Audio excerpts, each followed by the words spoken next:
Hello everybody, it's Andrew here again, author of 500 social media marketing tips. Check out the link in the description to grab your copy today. In this video, I'm going to show you how to embed a YouTube playlist on your website or blog. It's really easy, so let's get started.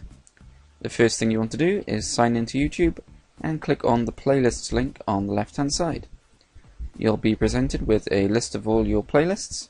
And if you want to embed a playlist that starts from the very beginning and plays through all the videos, just click the play all link once you hover over a playlist.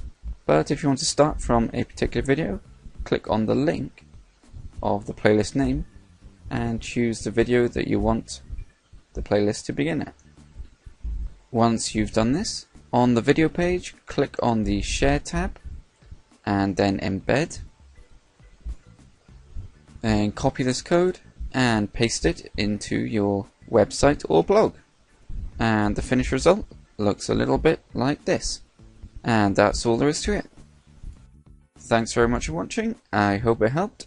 Don't forget to click subscribe for lots more social media marketing tips like this one, to give me a like if you enjoyed this video, and to check out the link to my book in the description below.